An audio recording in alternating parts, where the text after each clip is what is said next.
What's going on, man? Y'all back in the Brome Zone with California Brome on Money Rich TV. I'm here with a very special guest. He's the owner of 510 Media. Y'all gonna get a chance to meet him. He gonna introduce himself to y'all, let him know what he do. Very brilliant, man. Thank you for being on the show. Thank you, brother, man. Appreciate you. My name is Nana Kofi. I'm the owner of 510 Media.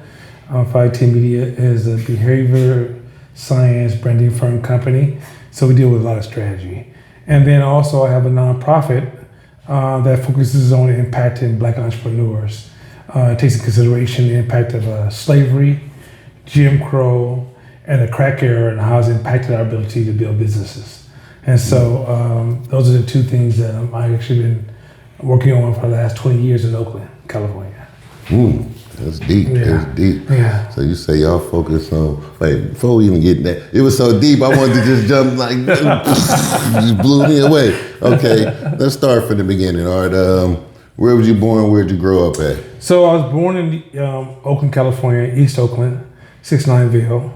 And my family went from 69ville to 73rd and Lockwood, from 73rd and Lockwood to 61st and Bancroft, 61st and Bancroft to 65th and MacArthur.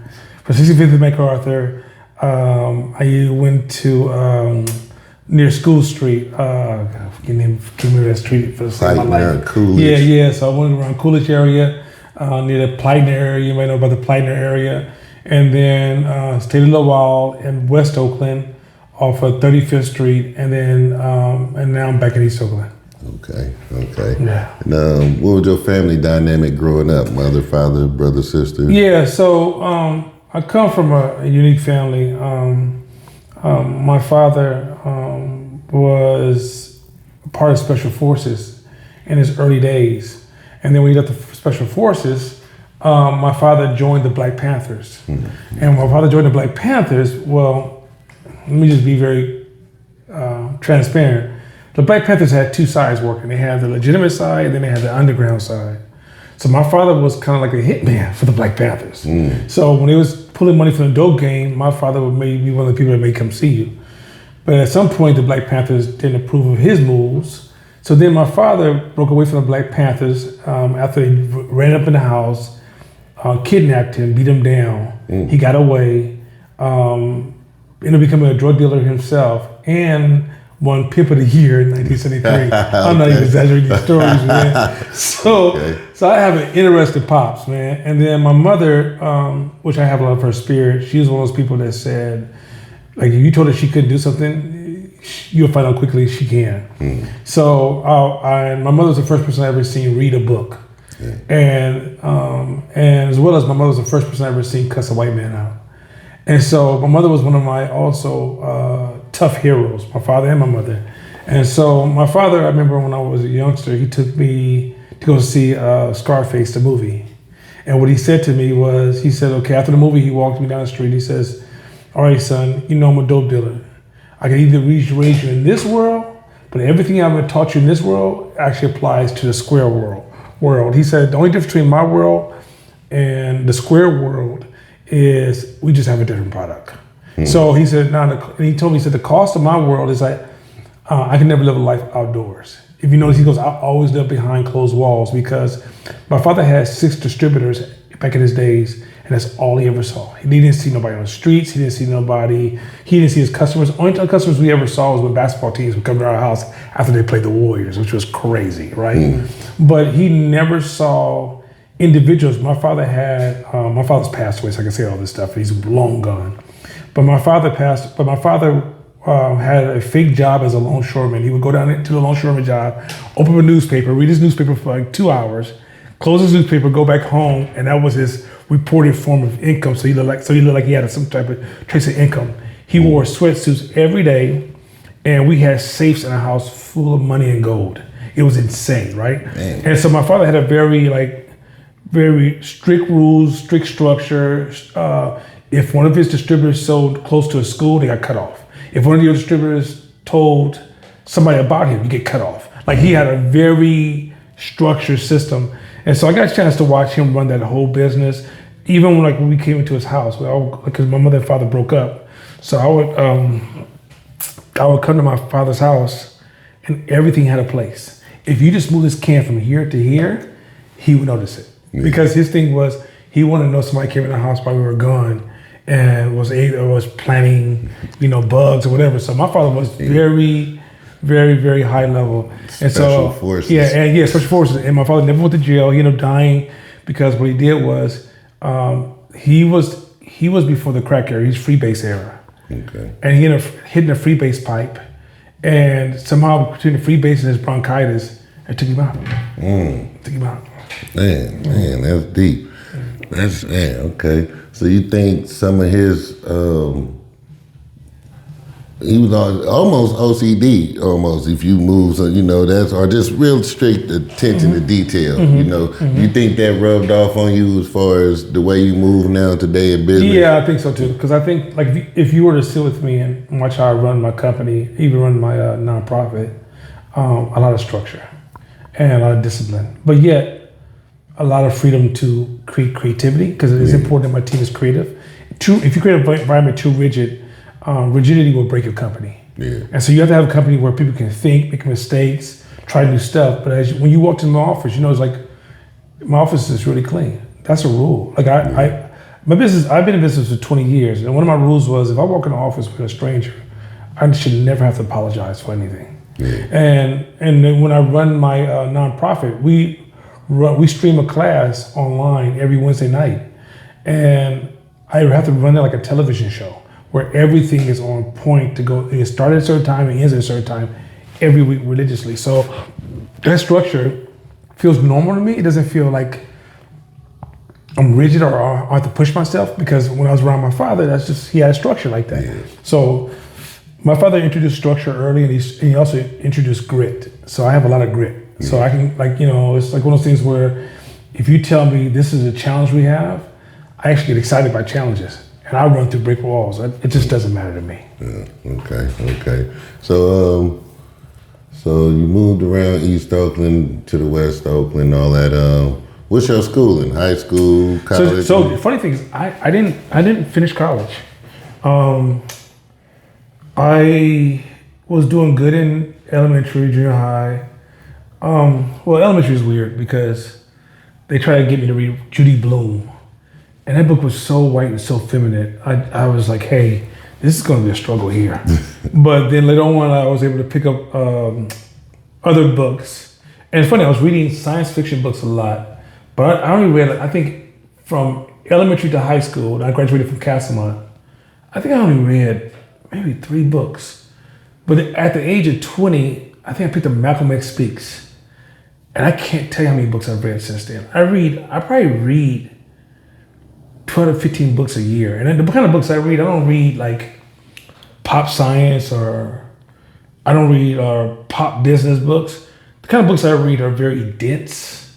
But at one point, let me show some transparency. When I first started reading very dense material, it was hard on me. Like, I'm from East Oakland, man. I don't have that language. I didn't have that form of thinking. I was really good in survival mode, but I wasn't good in thriving mode. So the first time I picked up one of those books and started reading those books, man, it felt like I was trying to decode another language. But now I've got to practicing and sticking with it for years. Now those books are like reading a pop book for me. I can literally sit down and read a book that's thousands of pages, that's focusing on one subject, and absolutely enjoy myself. And that's something that I had to grow that skill. Mm-hmm. My early days, if you would have walked up to me while I was reading, you would have saw somewhere like some kind of dictionary and the book side by side, because I was literally reading a few sentences and going, okay, what the hell does that word mean? What does that word mean? Yeah. Right? And then over time, just those words, I have to see those words over and over and over again, especially in the disciplines I like to study. I started to comprehend, then I started to develop ownership, and now they're part of my thinking, my communication, my interactions. Okay. Yeah. So you say you did a little bit of college. What college did you go to? So I went to what's called now Cal State East Bay for a couple of classes. Of course, I went to Lenny College. But the thing with I think the problem with me in school, like I value school because I value education. I literally study an hour and a half a day, every day to this day. And a matter of fact, learning is my number one focus on my free time. But I think at the time, I think school was challenging my agency, which is my freedom. And I wanted the freedom to like learn through curiosity more than learn through just learn this, follow this structure and just trust me. And when I would ask questions like, why should I trust you? It was just so you can get enough, so you can graduate to the next class. And I think I developed a rebellious spirit in the early stages. And I don't fault the teachers because I see the value of what they're trying to do. It's just at the time, I think I was a youngster that wanted to have agency over their life as opposed to just do this and follow this and trust me. And so that agency has actually paid off really, really well. So I'm glad I still have that agency in me. Yeah. Okay. So from not making it or not finishing college or whatever, what were some of the roads that took you to where you are today? Like, what steps? Okay, you didn't feel. What were you taking in college? Like when you was in college, when you was in college, what was your outlook on your life then? Were you trying to go down the road that you went on now, or was it like, okay, I'm majoring in biology and then I picked up a business book and I switched, just. That's pretty close. So when I was 5, I'll never forget this story. This is actually the spark of who I am today. I was watching TV and I was watching, I think, cops and robbers and detectives. But the people that kept catching my interest and I had the most interest in being were all the businessmen. So I'll never forget, I was 5. I put on I only had one suit jacket. I put on my red suit jacket. I walked into the kitchen with my grandmother and said, Grandma, can you teach me how to be a businessman? And she's like, what? And I never stopped that desire. So I knew deep down inside, so watch this. So I started becoming discouraged by being a businessman while I was in high school, because I'm in deep East Oakland. And in my mind, I thought I was gonna be a dope dealer or a pimp. I thought 1 and 2 was gonna be my choice, but I didn't want to be a dope dealer because I saw the long-term value of that. I was like, I don't like the long-term, the play on this one. And crack was coming to the game, and the game was changing really fast from the heroin, cocaine game and the crack game. It was a whole different level of discipline, wildness. And I was like, I don't know if I want to do that. And matter of fact, all my friends who went that way, they're all gone. And then I didn't want to be a pimp because, like, I would meet my father hoes, right? Excuse the language. And I actually used to have crushes on some, because I'm over fine as all outdoors. I used to have crushes, but I just couldn't. I wasn't into breaking a woman. That just was not my interest. It's like, and mind you, I have the gift of gab, but to break somebody was just. I was like, because when you break somebody, you break part of yourself. So, I at that point when I went to college, I was looking to take a certain business class. I remember the first business class I took was. First course I ever took was a course on business writing. And I took some real estate courses. And then I took, of course I was taking the basic general ed. But at that point, it was, I don't know what it was. I just felt like, you're not giving me answers to my community. Like, how did we get here and how do we get out of here, right? And because I shared the same mindset, I was going to end up in the same locations, right? And so I had a friend of mine. He was this Puerto Rican dude from New York, and he had just moved to California. And when we became cool, we used to play Madden together, John Madden together. And he used to keep a pistol on him. He had a pistol on him at all times. So he's going to Cal Berkeley with a pistol in his pocket, right? And to me, I'm thinking, okay, cool. But so one day, I go to pick him up to go play some Madden around 2:00. And this girl answers the door, right? And she's like, nah, he back there, but he can't see nobody right now. So I'm like, what? What do you mean he can't see nobody right now? He's studying. I said, what? He goes, yeah, he's studying. He locks down a certain part of the day. He just studies, locks it in. So I was like, all right, so I go home. So around 4:00, he comes by the house. I'm like, yo, what was up with that? He's like, yo, no, man, I have this religion where I study like 2 or 3 hours a day. So I was like, all right, cool. And my curiosity was taking off. Like, why would he do that? At this point, he would recommend cool little books. I'm picking up books here and there, but I ain't got the rhythm yet. This cat even graduated with a PhD in English. Hood cat from New York, PhD in English. This cat ain't gonna become a treasurer for major corporations. This cat has still kind of got a little hood in him. This cat lives in Black Hawk right now, right? So 20, or was it about 30, 20, between 20 and 30 years ago, I picked up the same rhythm where I started studying every day. Now, you might think the first book you read is like a good workout, where you have a good workout, you go back home, stand on the scale, you realize you're the same weight. So the first book you read is not, you feel good internally, but it hasn't made a huge change. But over time, those books start to compound. And all of a sudden I went from, let's say I was in a room with somebody who has a background in marketing from a prestigious college. And in the beginning, I'm down here, they're up here. Over time, this happened. Today, I'm up here. And it's the continuous, because what happens with most people when they go to college is when they get their degree, they stop, they done. Well, because I didn't have a degree, I didn't have any some sense of entitlement, like, oh yeah, now I have this degree, I'm entitled. To me, I'm like, yo, I'm behind. Yeah. So I'm reading and learning, but then the learning started becoming interesting, and then I started transforming my life, having impact in my community. And all of a sudden, I'm like, I like this reading stuff. And then my company, we use behavior science, system science, and evolution science to work on company problems, right? So companies can have problems, and we use these different techniques to help them solve marketing problems, branding problems, system problems, structural problems, churn problems, performance problems, all kind of problems, right? Through behavior science, system science, and evolution science. So now I don't only get a chance to read, I get a chance to read and then use my product in the real world, and then through measuring, get a chance to see the results of the work that I'm working on. So, and then third thing, I get to teach it. So now I'm reading, I'm using it, and I'm teaching it. So in a sense, I have a rich form of continuous learning, so the degree means nothing to me anymore.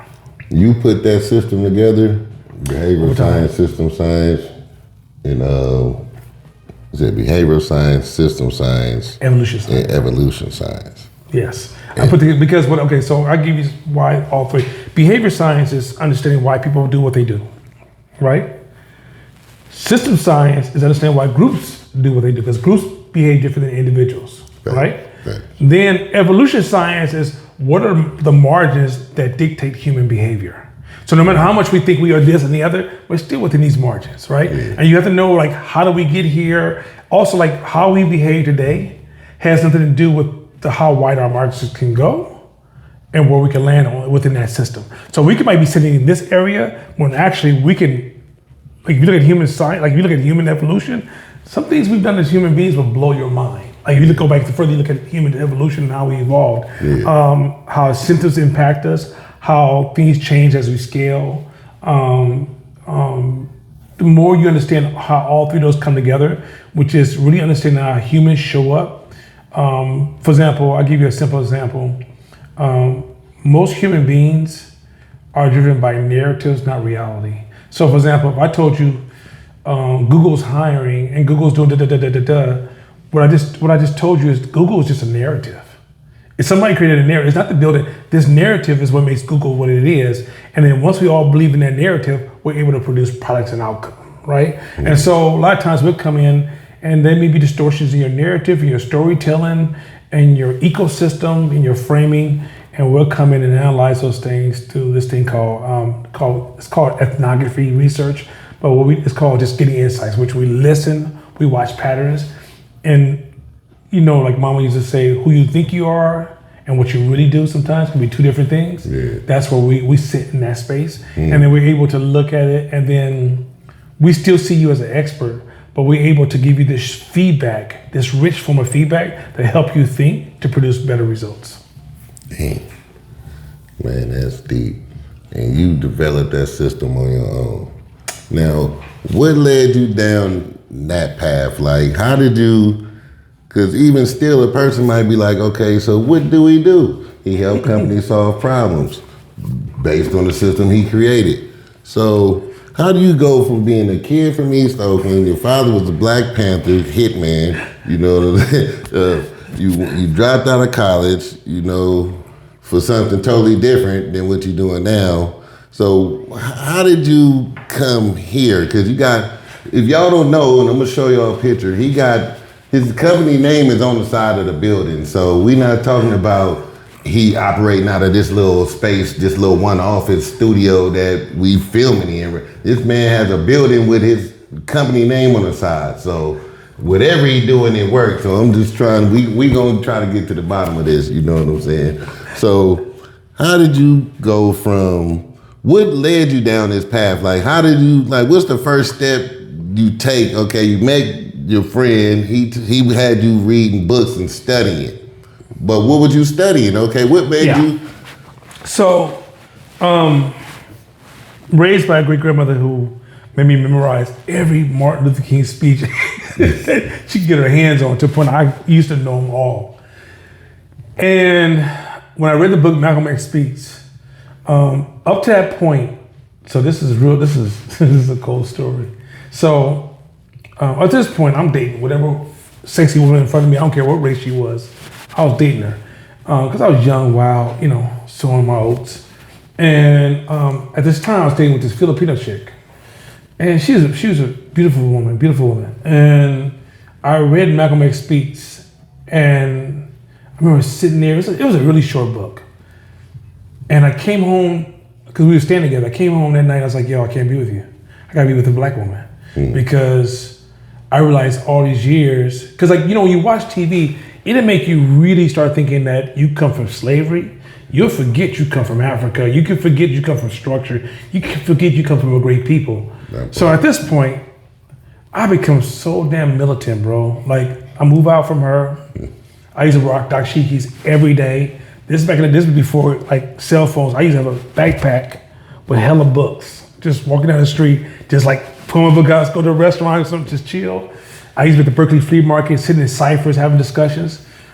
And I met John Henry Clark one-on-one. I met Dr. Leonard Jeffries one-on-one. I met Dr. Ben one-on-one.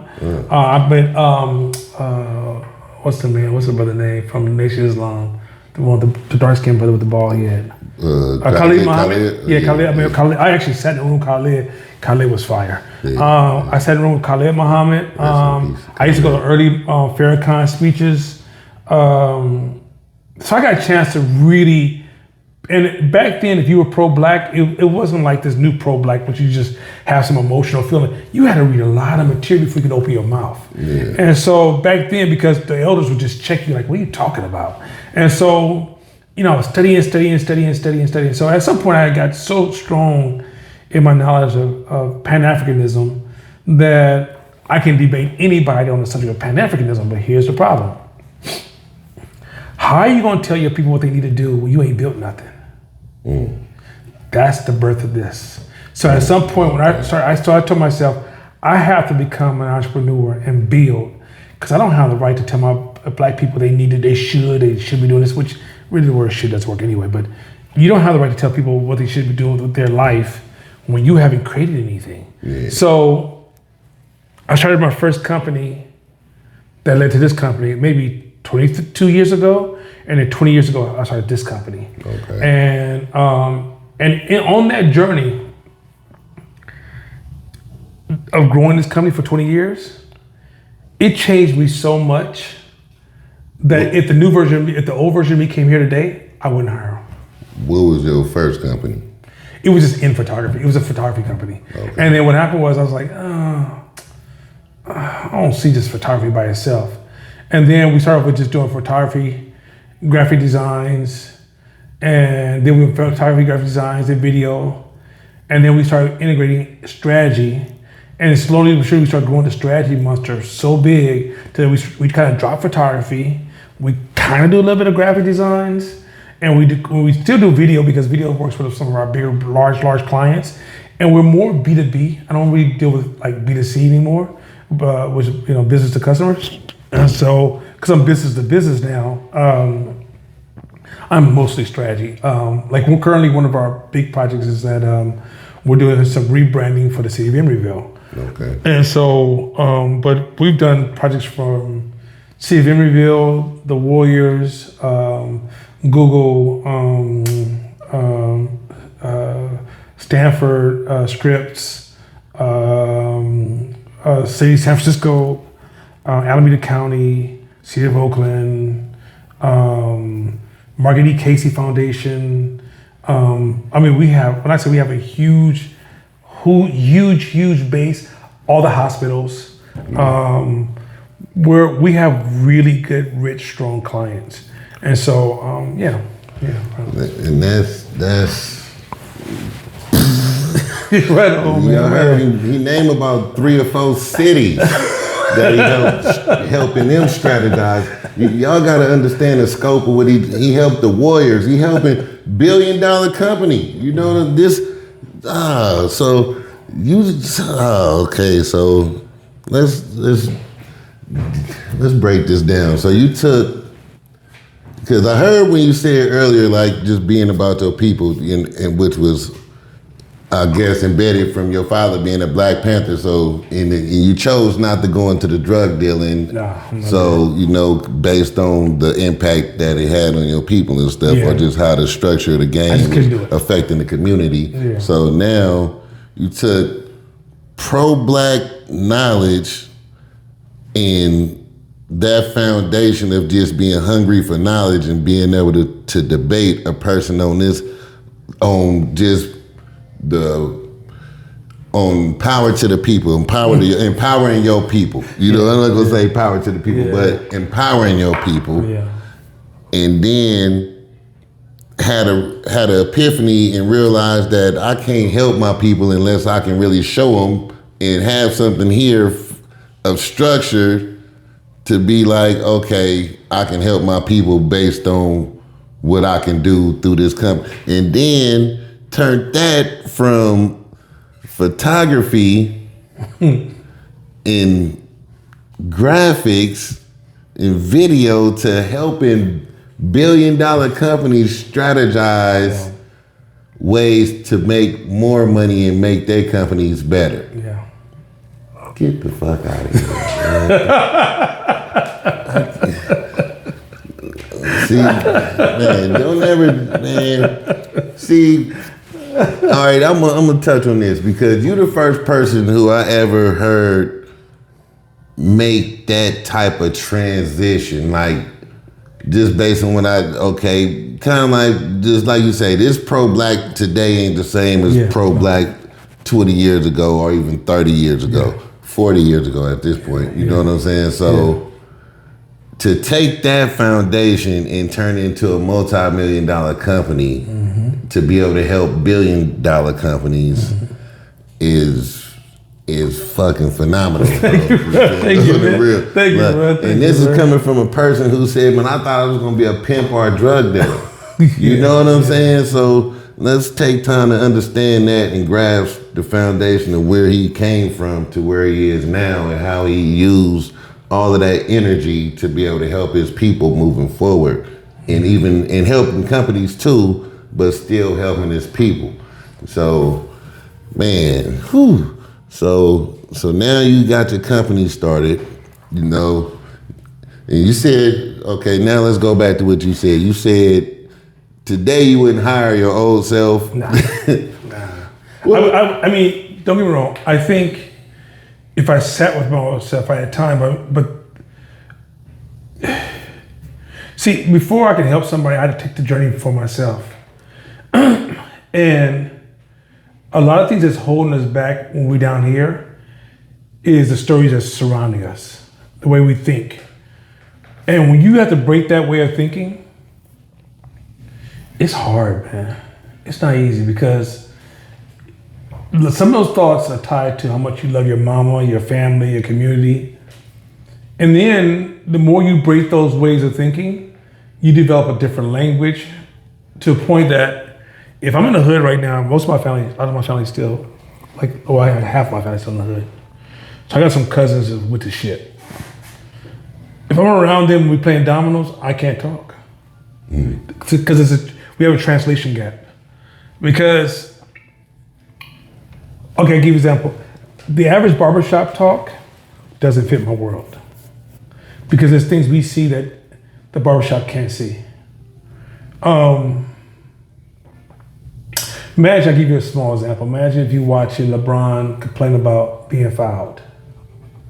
In my world, we would say there's no such thing as fairness. You have to still learn how to win on the opponent's court. So, and that humans will always make mistakes. Let's not over-focus on the mistakes. Let's focus on the win and assume the mistakes are going to be part of the game, right? So I can't get overexcited about, oh, that referee is wrong. Like, yeah, that's called randomness. Things happen. Yeah. So a lot of times when I'm building a business, I don't expect the world to give me anything.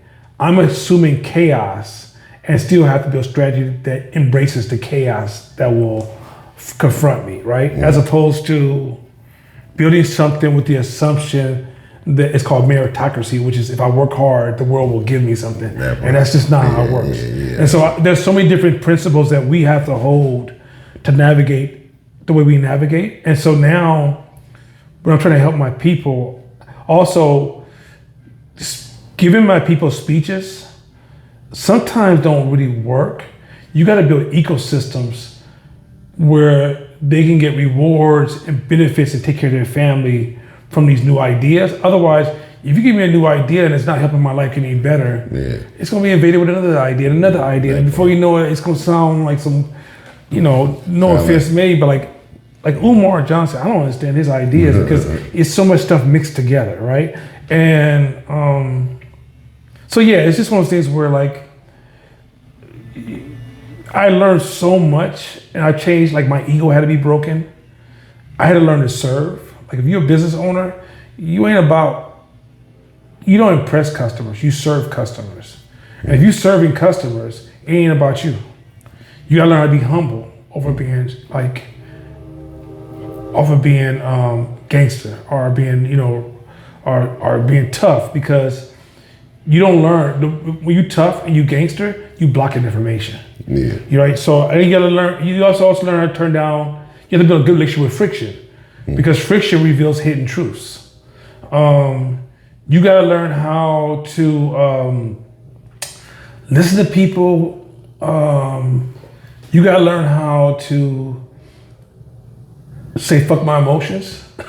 Like you got I was gonna touch on that too, because I know I was listening to this guy on the web stream, Wall Street Charles, the other day, and he was saying how we, especially minorities in general, but black people specifically, do a lot of spending out of emotion.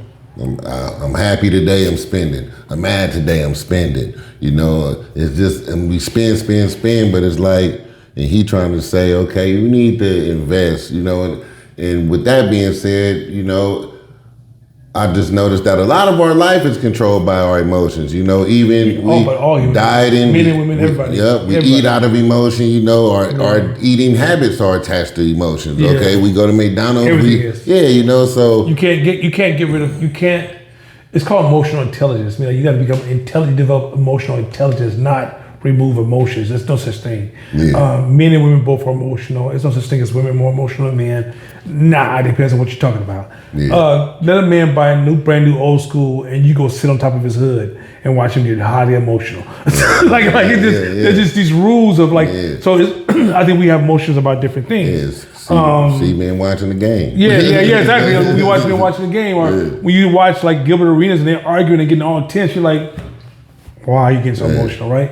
But that's it's called emotional intelligence. And here's the thing, though, I would say it's incomplete. It's not just emotions. One of the biggest problems that our people face, one of the biggest ones, and I'm talking about this is like top 5. We don't feel like we're good enough. We've been bombarded in this country where it's constantly telling you you're not good enough. So anytime a marketer can come to you and say, hey, this could raise your status. Oh, that's almost an easy sell for us, right? That's one.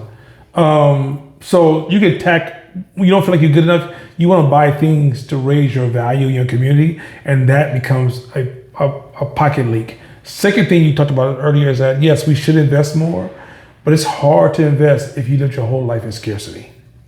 So that's sometimes okay, You have to either be super, super disciplined to invest, but a lot of times investing is something that's given to the privileged, not privileged in money, privileged in thought. I mean, if you have enough money where you can actually think about thriving, then investing sounds a little bit more reasonable. But if you're still trying to make sure you have enough to get through every month, investing feels kind of far reaching. Yeah. And the reality is that with our people is that although online we look really, really, really well off, if you pull the blanket off of that and look at our real numbers, it's not that strong right now. Yeah. And so until we get our numbers up, I think sometimes when you tell somebody you need to invest, we're just adding more shit to the pile. As opposed to, if we can help black people make more money, then that will allow us that. Because I think, if you've been really, really poor and I give you millions of dollars, you're going to blow it all off. Because when I made my first $500,000, I was spending crazy. I was, let me get this, let me get that. I'm like, I got money coming in, let's go. And then I turned around and had a house full of shit. And I realized, what am I doing? I brought shit I can't even remember I had purchased. Yeah. I would open drawers and college like, when did I buy this? I like this, but when did I buy it? Right? And you get to a point where you realize, okay, why are you buying this? Ain't nobody looking at you like that. Nobody. I have a really nice car at home. A really nice car. I drive my car maybe once, twice a week. Most of the time I drive my company van. I don't care. When I'm in my car, nobody knows this is my car. Nobody's ever come to me like, oh, that's a dope ass car. Yeah. But when you bought it at the dealership, you're thinking, yeah, they're gonna love me. Like, these are things that you'll realize that are all distortions. So the more, and then here's the thing that also helped me too. So once I was able to, now I got money. It takes a little while to adjust that money. So a lot of people haven't had that privilege to sit with money for enough time to go, all right, this ain't gonna buy my happiness.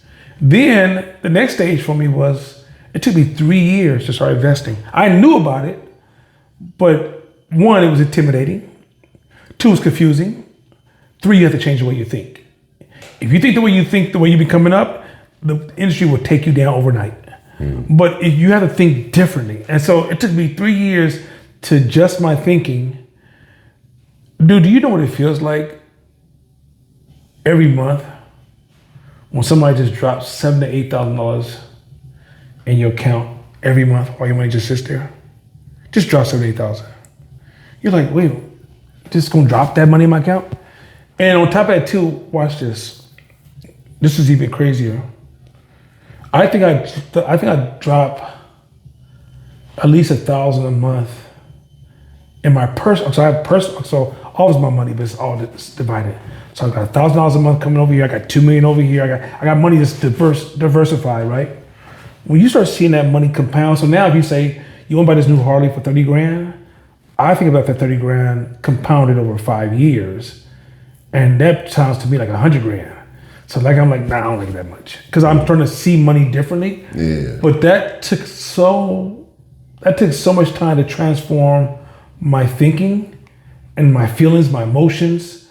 So, and I say this in conclusion, that's why I built the nonprofit I built, because you got to be around other people who have certain habits to form habits. If you form those habits in isolation, you're more likely going to gravitate to the groups you hang around. Yeah. So we got to have an environment that allows us to hang around people who talks a different language, practice a different emotional discipline, practice different values, and practice different strategies. That's big.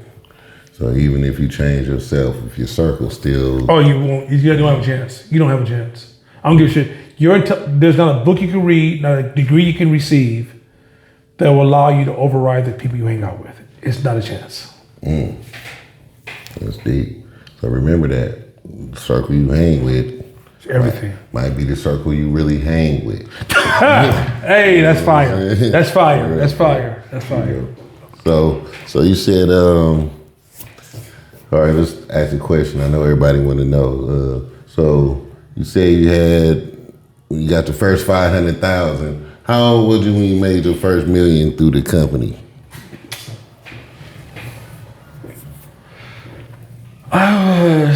I'm roughly guessing, maybe 40.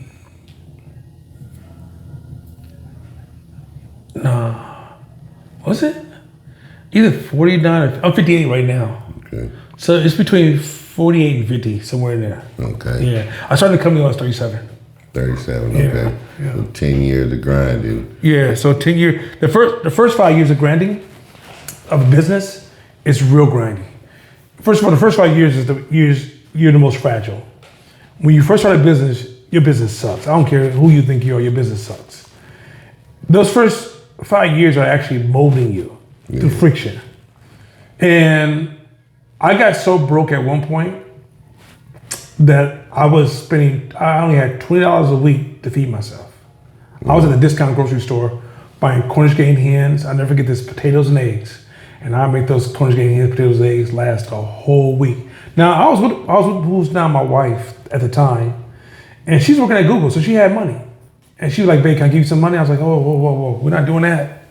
We're not doing that. I'm like, let me tell you. And then my brother came to me, he's like, yo, I heard you broke, bro. Let me just give you, I got $1,500 I can give to you right now. And I was like, nah.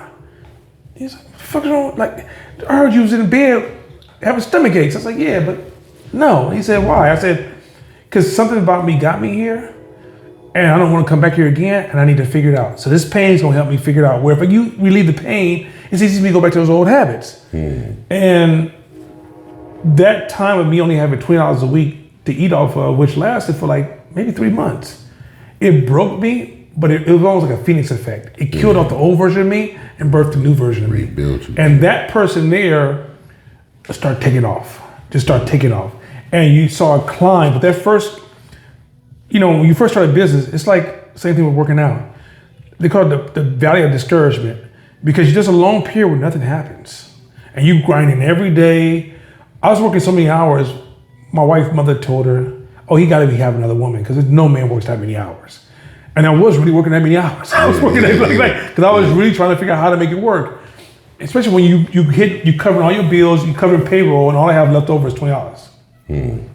Like it was like that for like 2 years religiously, $20. I mean, not $20. It was like 2 years of religiously just making payroll, and at one point I had a salary, but my salary started to dwindle all the way down to $20. That lasted for about 3 months, and then what was causing me not to make my money was my ego was too big. The ego was too big. So once I had to break my ego down and stop processing everything to what I want, what makes me happy, how I show up, protecting my image, I gotta be fly, I can't let these suckers see me weak. All that shit was keeping me broke. Keeping me broke. And at that time, y'all the business structure was the same? You had already developed a formula? Okay. At that time, we were just mainly photography, graphic designs, and video. Okay. We were more creative firm. And then I hired a young lady to do market research. And I was like, that's where I want to go. And I was already reading all the time. And I was reading a lot of behavior science and strategy, business strategy. And also the other gift was when I started teaching the classes to give back to community. And when I started teaching classes, the way that idea came up, we were sitting together in the office one day, and I told my business partner, I was like, hey, Mashama, the shit we working on, I ain't never heard in the Black community a day in my life. I ain't never seen nobody talk like this. And this is stuff we work on all the time, the way we have to think, even the language we're using. So I said, yo, man, I think I'm gonna start teaching my community. I'm gonna give our community these tools that we give these white folks for a lot of money. So he was like, all right. He said, when you want to start? I said, let's just start next week. I'm thinking ain't nobody gonna show up, right? I'm thinking maybe 2 or 3 people show up. So I throw it on Facebook, 35 people show up to my space. I'm like, whoa, all right, let's jump into this. And teaching has been the greatest gift to me, as well as the people I've impacted. I have more millionaires in my class than I even imagined. It caught me off guard because I was just giving something away. But then I had to learn to teach because you have to have ownership. You can't just be like, do this, this, and this. People are like, well, why? And we have a degree of ownership because of the business we run, but you don't realize how many assumptions are baked into the things you know. So I had to start to challenge all my assumptions to gain more ownership, and that ownership allowed me to grow the business even more. Yeah. So serving my people has been the dopest thing I've ever done in my life, because the reciprocity of serving my people has allowed me to be stronger in business, more impactful in business, and have the opportunity to work on some amazing contracts. That's deep. And they say when you teach, you kind of you understand. Like you say, you take ownership, but it helps you learn through teaching. At the end of the day, totally different. You got a command of what you know. That's really Totally what it is, different. like a command of the knowledge. Because you know why your ego's involved.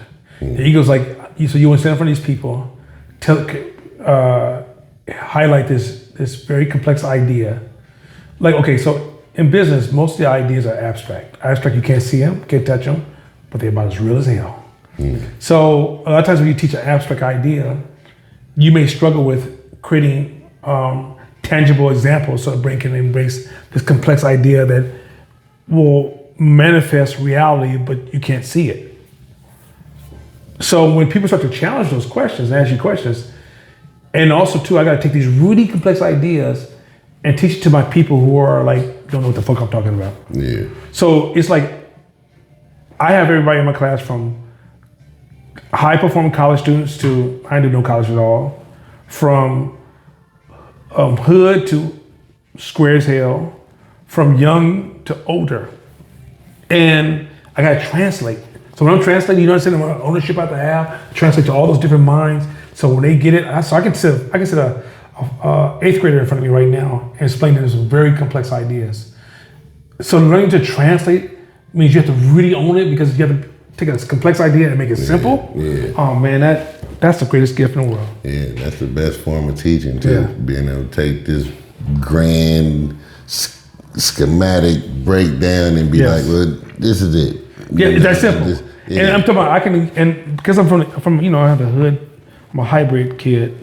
Well, not a kid, I'm a grown ass man. Hybrid man.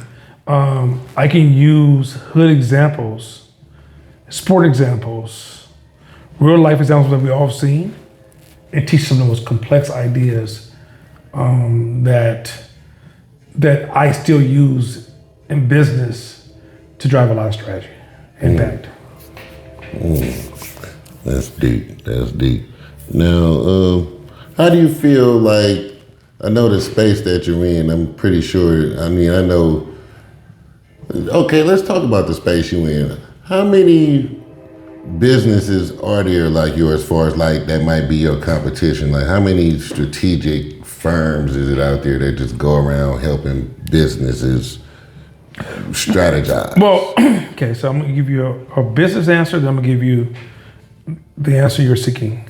In business, anybody that can take money away from you is your competitor. So all consultants can be my competitor. Okay. However, to your question, also I need my own competitor, because if I don't beat myself, if I don't beat my business this year by next year, then my competition will, and I'll fall behind. So I should always be working to destroy my business. So that's one. Now, aligned with the question you just asked, there's not a lot of behavior science branding firms. Most branding firms are more marketing creative. Exactly. We represent about 2% of the market in the United States. I think it's like around 50% of the market in Europe. So the companies that we would compete with, but not really, because we're more on the human strategy side. Yeah. We're like McKinsey, but on the human strategy. Well, McKinsey's more like a complete strategical, almost mathematical X's and O's. We get into the human behavior, and so we're different, but we're kind of moving in the same kind of rhythm. So more psychology. It's more psychology. They more statistics. Yes. And y'all more human behavior psychology based. Yeah. So I've sat down with McKinsey people before, and we looked at issues. And it's funny, if you ever hear us talk in the same room, they will be looking at the assumptions and probabilities, and then we'll look at like human incentives and human behavior, human trends, and you'll see how those two it's like a DNA where it intertwines. Sometimes we'll break away, but we'll come back together. Yeah. So you really got a real niche market. Love it. Yeah, love it. And there's no, I don't know any black company like mine. And I was just going to ask you that, like, how do you feel being a black company in this space. You know, when you going in there and you helping Google and you helping the Warriors, or you helping the city of Alameda, or helping the city of Oakland, man. That Yeah. Well, you know, the thing is, what's so cool about that is that I think my business is also pro-black, because I'm trying to show black people that that glass ceiling you have in your brain is not true. Look, white supremacy systemically does exist. Castlemont is a symbol of white supremacy. Frick is a symbol of white supremacy. Those are schools were strategically, systemically underfunded and underinvested, and no one gave a shit. However, that's only half the story. The story we never discuss is, well, you know, one is, what could we have done? We never ask that question. What could we do different? We're not asking that question. Third thing is this: racism, although it may be true, is just an obstacle to me. Because as an entrepreneur, I got so many things attacking me that racism doesn't seem like it's the biggest obstacle. Like, do you realize that, you know who steals the most from most employees, from most companies? Their own employees. So your own employees are battling with you. Competition is trying to take you down. Government is changing the game every time you turn around. Customer trends are happening where the internet could just overnight create a trend where business go this. Outside theft is going to hit you, right? The economy, the interest rates. You're under so many different attacks. Even the things you don't know is attacking you, right? So you're being attacked from so many different angles. You throw racism on the table. I'm like, oh, who brought this little punk in the room? Like literally. That part. Yeah. Come on, let's go, right? Yeah. And so part of me doing this is showing my people that, look, racism is not strong enough to hold us down. It's not strong enough to hold us down. Does it exist? Yeah, but look, I told this dude the other day, I said, okay, how do you feel if I told you right now 1 million people don't fuck with you? They don't like you at all. They can't stand you. How would you feel? He goes, well, I guess I would feel pretty bad. I said, what about the other 349 million that do like you? See, America has 350 million people. Yeah. 1 million people can hate you. You still got 349 million people to work with. Yeah. You don't need everybody to love you. Come on, when have you ever been in a world where you're like, everybody in this room need to love me? Something wrong with you. Yeah. So black people, let's ask a question. You need them all to like you? You need them all to be with you? Like, also too, because America is such a rich economic system, if this white person doesn't mess with you, this white person will. Yeah. Let's keep rolling. Yeah. But instead people be like, oh, they don't like me. And here's the thing, all the kings of our time have been already switched. Remember, Sears was a king. Capitals is king. Yeah. Disney's business, wars were kings. Yeah. Who's the king now? They're not even around no more. So the reality is that things are changing, things are moving. Yes, racism exists, but we got so much power in our communities, we also exist. That part. So I think once we get to the point where, but I think just to say it, somebody needs to go out and do it. That's kind of how I see myself. I'm going out and do it. Yeah. That way I can prove to people that, hey, you can talk about Black Wall Street, but you also, Black Wall Street, okay, let me say this about Black Wall Street too. That was a lesson. Let's stop acting like it was the limitation of what can happen. That was a lesson. We gotta ask ourselves, well, what did they not do? What did black people not know? Did you know that Black Wall Street was built on one man finding oil? No, I didn't know. You understand how fragile that system is? Yeah. One man finds oil, you're surrounded by all these white folks, and you didn't have redundancy for buffering against the racism that surrounded you. Yeah. And you only had one source of income, major source of income, but that funded most of the growth of Black Wall Street. So then when white folks took it down, couldn't be rebuilt. So then we should learn from that. Like, hey, we should have redundancy in whatever we build. Not, oh, that's so messed up. We can't have nothing in this country. Hold on, bro. I'm not with you. Yeah, bro. We ain't gonna take no defeat. No, bro. Come on, man. I'm not doing that. That just really motivates me more. Oh, they don't like me? Fuck them. I gotta go that much harder now. Let's go. That part, Let's go. You gotta raise yourself up to the challenge. Let's go. Because at the end of the day, all obstacles are just an opportunity. Either you gonna fold or you gonna make it. If you can't, those obstacles are making you who you are. Like if you're around me and you're not, it's like, okay, train with somebody at the gym that's a high-end athlete and you just walk to the gym, you'll throw up 10 minutes in a workout, right? But if you met that person when they first started, they couldn't do it either. Exactly. This business stuff is training me to shrink obstacles in life or navigate them way, way, way better.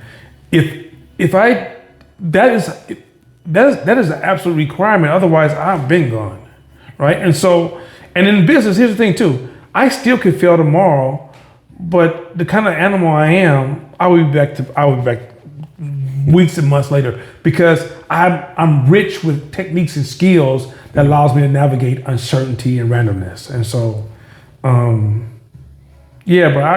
I'm really trying to challenge these ideas that black folks think why we can't make it. And let me say this too, man. Look, we gotta start letting peasants get on our nerves. What do you speaking about peasants? Say me, you sitting here right now, and a white dude walk by and say, "What you niggas talking about?" And we get all mad. What you mean? I don't call this nigga. What if that white dude's hella weak and we hella strong, but we mad? You mean that little weak dude can make us mad? At what point do we move above the little noise that's happening on the internet and the stuff that we think is unfair? When do we move past that and raise our frequency and go build our shit, right? Our kids at schools right now are suffering. We got enough great minds in our community to solve all these problems, but we keep getting distracted with noise. And so my point is, like, I see shit that's happening in society, from police brutality to racist remarks to cats, white boys want to use the N-word, all kind of stuff. I don't give a shit. Because at the end of the day, my question is, what can I build for my community? Because even if you stop, every time you tell a white boy stop saying that, another one's going to show up tomorrow. So where are we doing with this? Where are we going with this? We've been saying that since the 60s. Come on, man. I'm not got time. So, man, look, if you're dumb, most of the white boys who are that disrespectful are poor white people who are looking at black people as a causation of their poverty. Mm-hmm. And so I don't really got time. Just like poor black people think somebody else is causing their poverty. And so I don't really got time to listen to the low frequency. I'm gonna focus on how do I find great black minds, pour to those minds, and create a strong black community. That's what's up. That's real. Let me see where we at. I don't want to. Okay. So, 510 Media is a company. Now you helping $1 billion companies. What's y'all plans for the next 5 years moving forward? This is a good one too. So 5 years from now, I don't know where the hell this country's going to go, where the world's going to be. I think every year we work on becoming more adaptable, expanding and growing, and not failing. I think when you start saying, I'm going to this destination, the opportunity, AI is changing the world so fast that we have to be very clear of where's the new opportunities are going to exist. The old opportunities that may exist from hindsight, maybe this is dead as the past that I'm reflecting from. And so a lot of times as an entrepreneur, I'm constantly sitting going, okay, how well can I adapt? How strong am I to take advantage of every opportunity that lands on my table? How strong am I committed to community where I'm talking to the right people so I can always position myself to have access to opportunities early? Third is what small behavior is trying to grow in my company or practices in my company that are becoming outdated that can actually hurt us in the future. And that is more important than saying, I want to be here in 5 years. It's like, that's too linear. It doesn't work that way. It doesn't actually work that way, And that's a good point, you feel me? Yeah. So I'm going to say one of my favorite quotes is, the map is not the terrain. I believe 100%. 100%. Man, it's true. Yeah. Because you don't know. You might say, I want to get from here to here, but you don't know if it's a pitfall. Might be a stream, river, whatever. You just don't never know, man. Your map is cool. You say you want to get there. That's a cool thing to say. I want to get to this destination. Just be prepared for what you might encounter on the way there. 100%. 100%. On top of that, too, let me share this, too. Here's a cool story for those online. So, you ever get up in the morning and you're about to go to the gym and your brain tells you that you probably shouldn't go, your knee hurts, last week your back was bothering you, you didn't sleep that well last night, you got things to do today. And what your brain is really saying is, anytime the brain thinks it's going to hurt and burn resources, it's going to fight against it. So as you walk into the gym, your brain is building a complete narrative. Let's say when you get to the door, you don't go in, right? Because we know if you go in and get a workout, at the end of the workout, that same brain starts saying, "Oh, you did a good job, good workout." It doesn't even sound like the first brain, right? Which is it's a cold how the brain works. But let's say for some reason you didn't go into the gym, you just got to the door, turned around, and you just walked away from the gym. And if I ask you, I say, "Hey, Brian, why are you not going to the gym?" Everything you're going to tell me at that moment is the story your brain told you.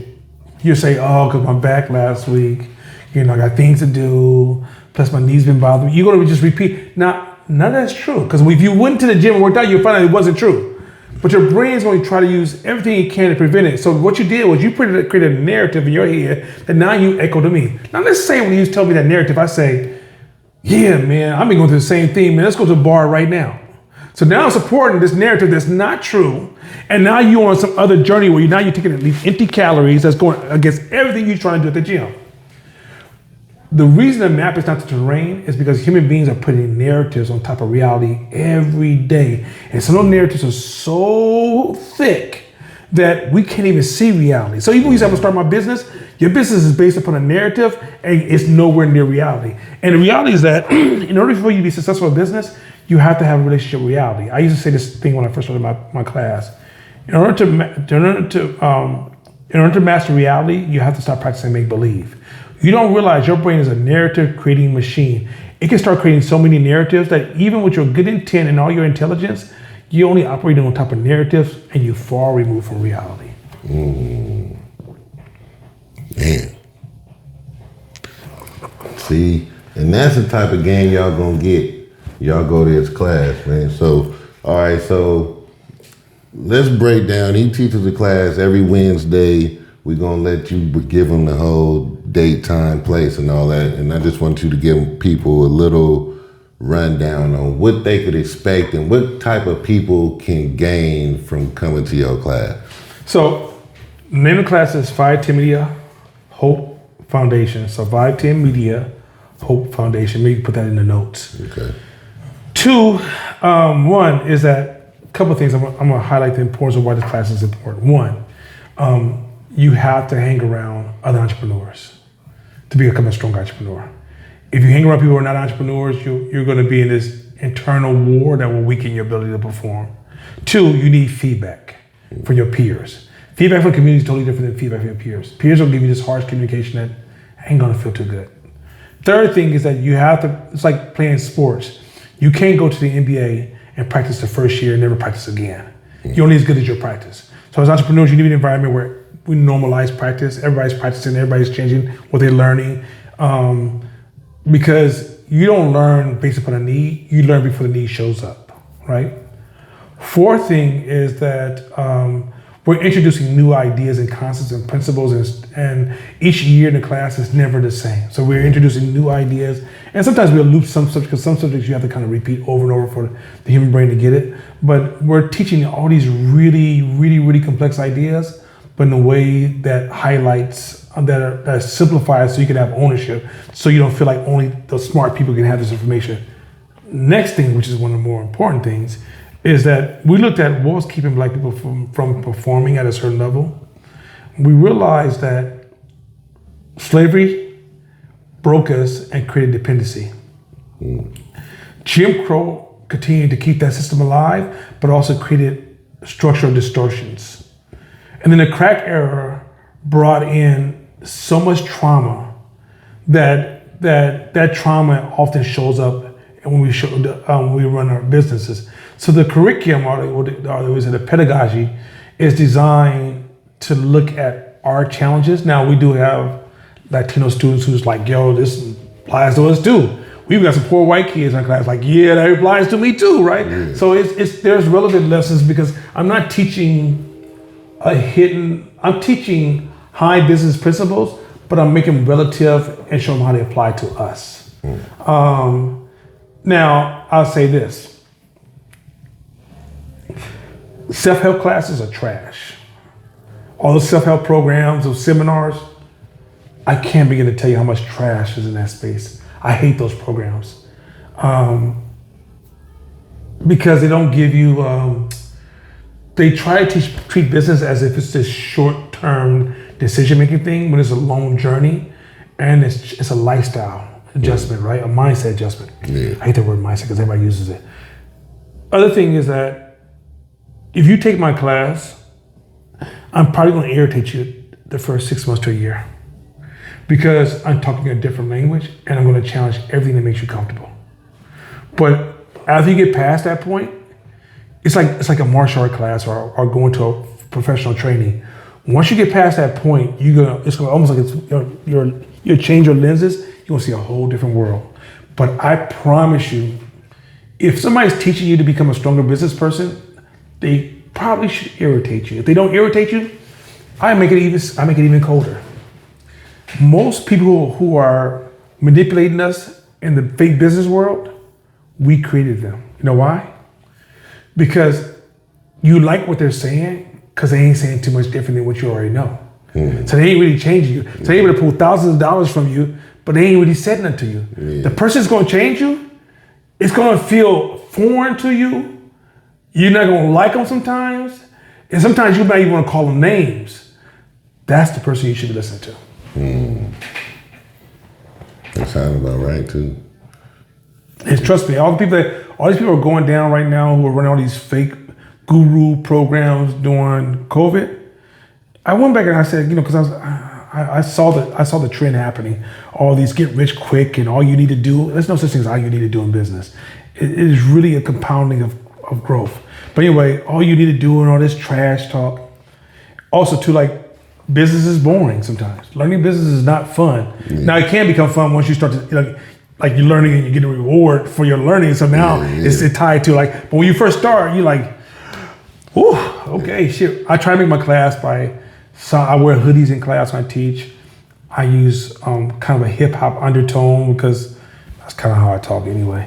And so, because I want to show people that, although I hold this high level of knowledge, I'm just like you, bro. I'm no different. The only difference between me and you is practice. You start practicing, it's like if I'm bench pressing, 400 pounds, you're like, oh my God. The only difference is that I've been doing this for how many years and you just got in the gym. So you go see the contrast. But what you'll find is that when people first come to my class, they're looking for how do I become successful next week? What do I do? I want to quit my job tomorrow. What should I do? That's not what we do. Ain't no instant gratification. Ain't no instant gratification. It doesn't work like that. And so a lot of us have been trained on so much pop, short-term thinking type of junk knowledge that when you finally face the real knowledge, it will irritate you. I mean, literally, I'm going to say things that make you feel like you're going against the black race. Show me how. I've never went against the black race. I'm black as hell. My wife is black. My children are black. My family, my extended family is black. What are you talking about, right? Real black. And so reality is that what you'll find is that there's ideas that help us survive that will never help you thrive. And when I break those survival ideas, you will think that I'm going against reality as you know it.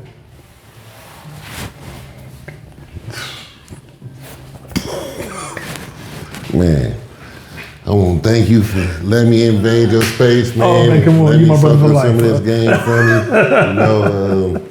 We're going to definitely try to revisit this, man, and get some more game from me. Maybe we take an extended delve into the class and just a little bit more into his business and a little bit more into his formula.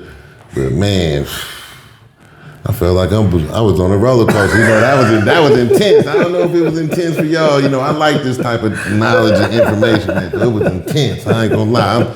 You know how you go. You're like, man,